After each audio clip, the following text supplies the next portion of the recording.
En 1615, dans un dojo isolé des montagnes du Japon féodal, un maître posa à son élève une question qui allait tout bouleverser. Takeshi, si tu affrontes 10 ennemis avec ton sabre, combien peux-tu en tuer? Le jeune samouraï répondit avec confiance, les 10, maître. Le vieux maître secoua la tête. Faux, tu n'en tueras aucun. Car au moment où tu penses à en tuer 10, tu as déjà perdu face au premier. C'est le paradoxe que chaque samouraï devait résoudre. La vraie victoire ne vient pas de l'action, mais de la présence. Pas de la technique, mais de l'esprit.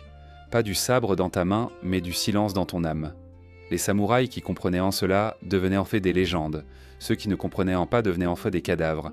Et voici ce que personne ne vous dit. Ce principe n'est pas une question de combat, c'est une question de vie. En ce moment même, vous menez 10 batailles, le travail, les relations, la santé, le but de votre existence.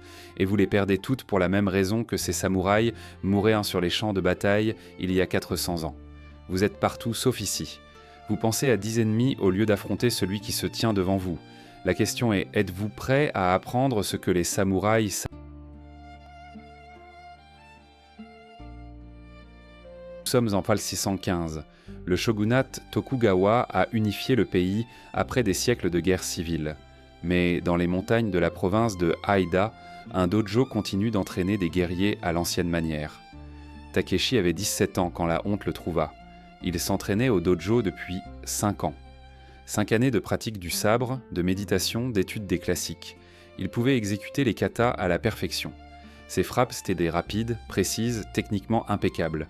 Mais il avait un problème qu'aucune pratique ne pouvait corriger. La peur. Pendant les séances d'entraînement avec le bokken, le sabre de bois, l'esprit de Takeshi s'emballait. Et si je me fais toucher? Et si je perds? Et si le maître voit ma faiblesse? Son corps se tendait. Sa respiration devenait superficielle. Sa technique parfaite s'effondrait. Les autres étudiants le remarquaient, des murmures dans le dojo. Takeshi a une bonne forme, mais pas d'esprit. Il pense trop, il ne passera jamais le test. Le test, l'examen final qui séparait les étudiants des samouraïs.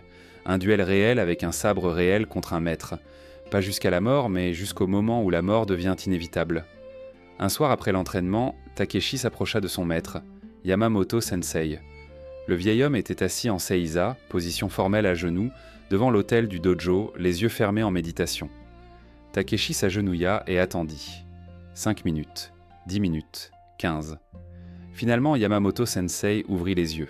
« Maître, dit Takeshi, la voix légèrement tremblante. Quand serai-je prêt pour le test ?» Le maître l'étudia. Ses yeux avaient une vue sans bataille, entraîné 1000 étudiants. Il voyait en tout. « Tu es techniquement prêt maintenant, mais être techniquement prêt ne signifie rien. »« Je ne comprends pas, maître. Lève-toi, prends ton sabre. » Takeshi se leva, saisit son bokken. « Maintenant, frappe-moi. » Takeshi leva son sabre, mais ses mains tremblaient. Son maître était désarmé, à genoux. C'était l'ouverture parfaite. Mais quelque chose l'arrêta. « Je ne peux pas, maître. »« Pourquoi pas ? » ?»« Parce que vous êtes mon maître. Ce serait irrespectueux. » Le visage de Yamamoto Sensei se durcit. « Le respect ? Non. Tu te mens à toi-même. La vérité, c'est que tu as peur. Peur de ce qui se passe après la frappe. Peur de ma réaction. Peur de l'échec. Ton esprit est dans 10 endroits, sauf celui qui compte. Ici, maintenant, ce moment. » Les mots frappèrent Takeshi comme des coups physiques. Tant que tu n'apprendras pas à être présent, tu ne seras jamais samouraï. Tu seras un cadavre avec une bonne technique. Va méditer là-dessus. Cette nuit-là, Takeshi ne put pas dormir. Il était assis dans sa petite chambre, fixant le clair de lune à travers la fenêtre. Il avait consacré 5 ans à devenir samouraï. 5 ans de sacrifice, de douleur, de discipline. Et il échouait non pas à cause de son corps, mais à cause de son esprit. Il se souvint des paroles du maître. Ton esprit est dans 10 endroits. C'était vrai. Pendant chaque combat, Takeshi pensait au résultat, à bien paraître, à ne pas échouer, à tout sauf au moment réel du combat. Il essayait de se forcer à être meilleur, à être plus concentré, à être courageux. Mais plus il forçait, plus il perdait le contrôle.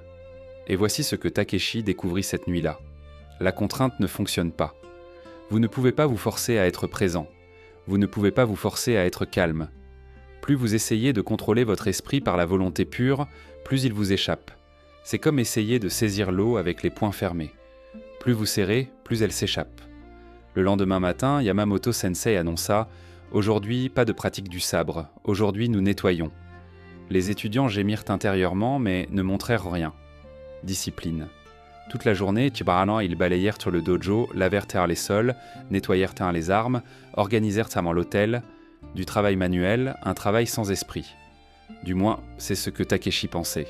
Il balayait le même plancher de bois qu'il avait balayé des centaines de fois auparavant.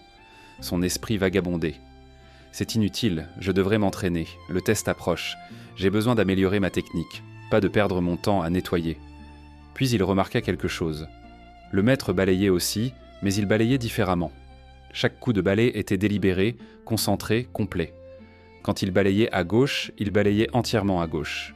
Quand il balayait à droite, il balayait entièrement à droite. Il y avait une qualité dans son mouvement, une présence qui transformait la tâche banale en quelque chose de presque sacré.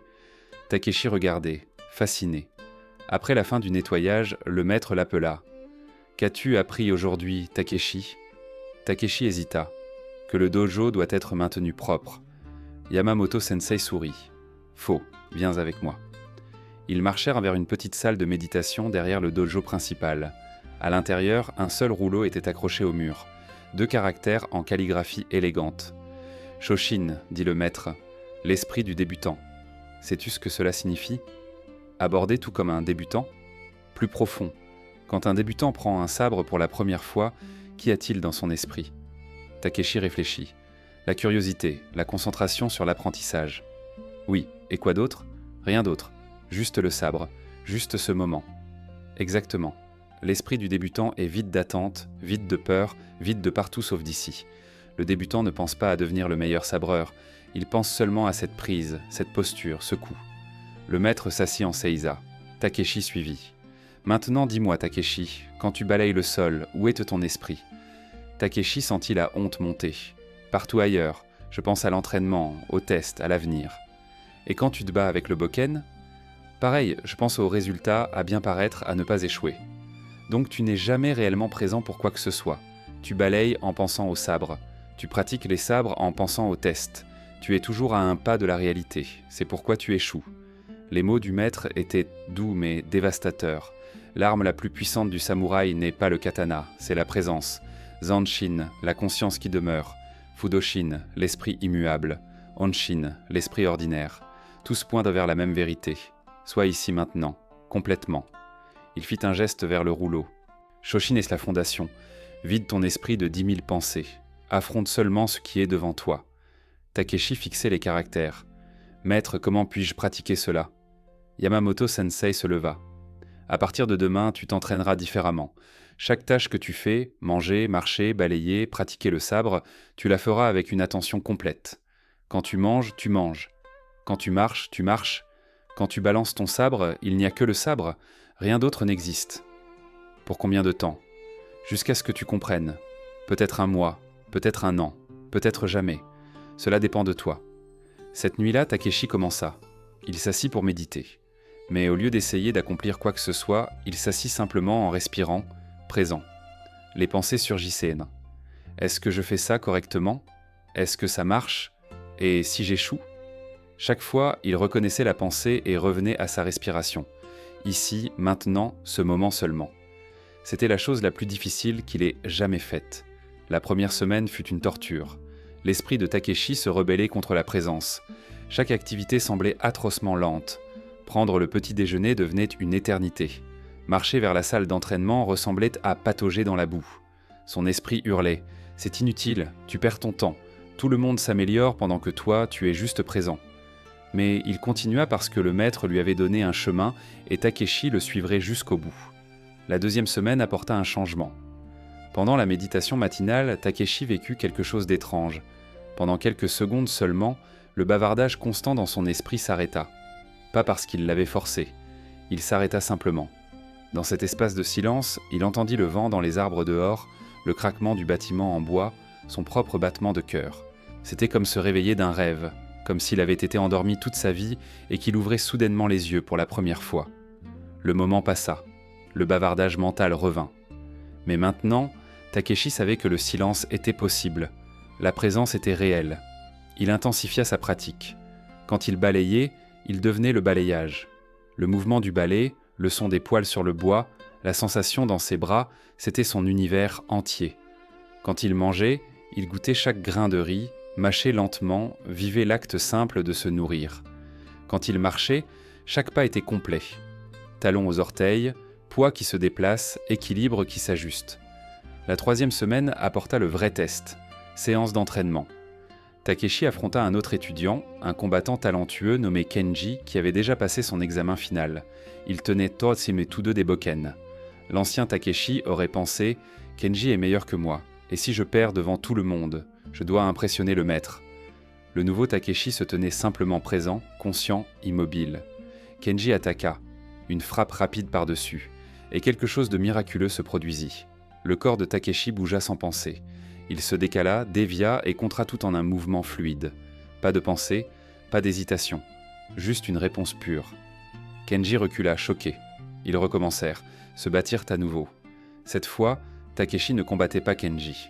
Il était simplement présent avec le moment. Quand Kenji bougeait, Takeshi répondait. Pas à partir d'une technique stockée en mémoire, mais à partir d'une conscience immédiate. C'était comme si le combat se mouvait à travers lui, pas par lui. Le match se termina. Kenji s'inclina profondément. C'était différent. Tu as changé. Takeshi s'inclina en retour, ne disant rien. Mais à l'intérieur, la compréhension naissait. La présence n'était pas seulement une pratique de méditation. C'était la source de tout pouvoir guerrier. Quand vous êtes pleinement présent, vous ne réagissez pas à partir de la peur ou de la pensée. Vous répondez à partir de la conscience. Et la conscience est toujours plus rapide, toujours plus appropriée, toujours plus puissante que la réflexion. Ce soir-là, le maître l'appela. « Demain, tu affronteras ton test final. » Takeshi sentit la peur monter, puis la laissa passer.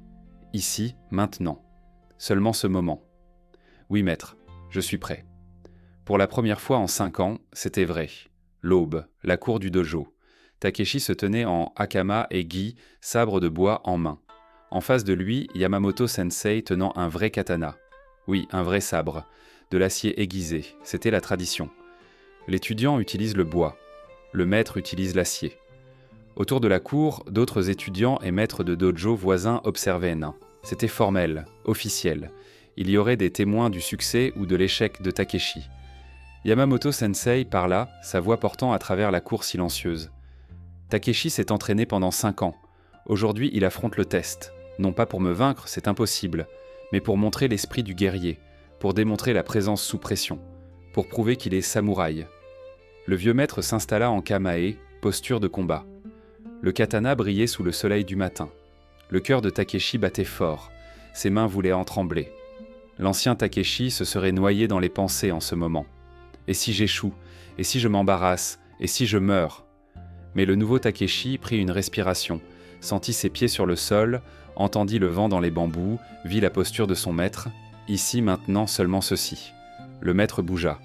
Pas une attaque complète, une frappe de test, rapide, contrôlée, visant l'épaule de Takeshi. Le corps de Takeshi répondit. Pas de pensée, pas de plan, juste la présence. Il se décala. Le katana siffla près de son oreille. Il contra avec le bokken. Pas pour frapper, juste pour répondre à l'ouverture. Le maître dévia, remise à zéro. Ils tournèrent en cercle. Une autre attaque, plus rapide cette fois. Une combinaison. Frappe haute, balayage bas. Takeshi coula. Son corps bougeait avant que l'esprit puisse interférer.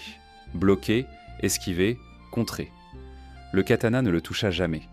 Autour de la cour, des murmures. C'était inhabituel. La plupart des étudiants passaient tout le test à se défendre désespérément. Takeshi répondait, s'adaptait, était présent. Le maître augmenta l'intensité. De la vraie en vitesse maintenant. Le genre de vitesse qui tue dans un vrai combat. Et voici ce qui se passa. Takeshi arrêta d'essayer de gagner. Arrêta d'essayer d'impressionner. Arrêta d'essayer du tout. Il fut simplement présent avec chaque moment, chaque mouvement, chaque respiration. Le combat devint une danse. Le maître frappait. Takeshi répondait. Pas à partir d'une technique, mais d'une conscience immédiate. 3 minutes passèrent, dans le combat une éternité, puis le maître fit quelque chose d'inattendu. Il créa une ouverture, un espace clair, évident dans sa défense. La plupart des étudiants attaqueraient immédiatement, désespérés de marquer un point. Takeshi la vit, la reconnut, ne la prit pas. Parce que la présence révélait la vérité. C'était un piège, une invitation à s'engager excessivement. Il attendit. Le maître vit. La compréhension passa entre eux. Puis Yamamoto Sensei baissa son katana, recula, s'inclina profondément. « Assez. Tu as réussi. » Silence. Puis des applaudissements des maîtres qui observaient. Plus tard, en privé, le maître expliqua. « Takeshi, il y a 5 ans, tu es venu ici en voulant être le meilleur sabreur. Aujourd'hui, tu es devenu quelque chose de mieux. Tu es devenu présent. Le sabre n'est qu'un outil. La présence est l'arme. Quand tu n'as pas pris cette ouverture, tu as montré la sagesse. Le jeune guerrier essaie de gagner chaque échange. Le vrai guerrier sait que certaines victoires sont des défaites déguisées. » 10 ans plus tard, Takeshi dirige le dojo. Yamamoto Sensei s'est retiré dans un ermitage tranquille. Un nouvel étudiant arrive, jeune, enthousiaste, techniquement doué, mais anxieux. Il rappelle Takeshi de lui-même. « Maître Takeshi, je veux devenir le plus grand sabreur du Japon. » Takeshi sourit. Il a déjà entendu cela, il l'a dit lui-même autrefois. « Viens t'asseoir avec moi. » Il s'assoit en seiza devant l'autel, le même autel où Yamamoto Sensei avait enseigné à Takeshi sur Shoshin toutes ces années auparavant. « Vois-tu ce rouleau ?» Takeshi pointe vers les caractères. « Shoshin. »« Oui, maître. » Que dit-il ? « Shoshin, l'esprit du débutant. »« Et que signifie cela pour toi ?» Le jeune étudiant réfléchit. « Aborder l'entraînement avec humilité. »« Oui, et plus encore. Cela signifie être présent pour ce moment. Pas le moment où tu seras le plus grand sabreur. Ce moment. Ici. Maintenant. Parce que je vais te révéler un secret. Il n'y a pas de moment où tu deviens le plus grand. Il y a seulement ce moment, puis le suivant, puis le suivant. Si tu peux être pleinement présent pour chacun, tu découvriras quelque chose que les plus grands sabreurs connaissent. Le sabre n'est qu'un outil. La présence est l'arme, et la présence ne fait pas de toi le plus grand guerrier. Elle te rend libre. Le jeune étudiant semble confus, exactement comme Takeshi autrefois. Je ne comprends pas, maître. Tu comprendras avec le temps et la pratique. Maintenant, avant de commencer l'entraînement au sabre, nous allons commencer par autre chose. Quoi donc ? Takeshi lui tend un balai. Le balayage. Et quand tu balayes, balaye simplement. Sois complètement présent avec le balai, le sol, le mouvement. Peux-tu faire cela ? L'étudiant semble déçu, mais hoche la tête. Oui, maître. Takeshi le regarde commencer. Il voit l'esprit qui vagabonde, l'impatience, le désir de faire quelque chose d'important. Il se voit lui-même il y a 10 ans. Et il sourit. Le cycle continue. L'enseignement se transmet, non pas par des conférences, mais par la présence, par l'exemple, par les milliers de petits moments d'être complètement ici, maintenant. Voilà le chemin du samouraï. Pas la violence, mais la présence. Pas la domination, mais la conscience. Pas l'accomplissement, mais l'être. Si vous êtes prêt à commencer ce voyage, à vous entraîner dans les pratiques anciennes qui créent des guerriers modernes, rejoignez-nous, abonnez-vous, entraînez-vous, transformez-vous, marchez avec présence, vivez avec un but, devenez inébranlable. La voie du samouraï commence maintenant, ici, dans ce moment. Êtes-vous prêt ?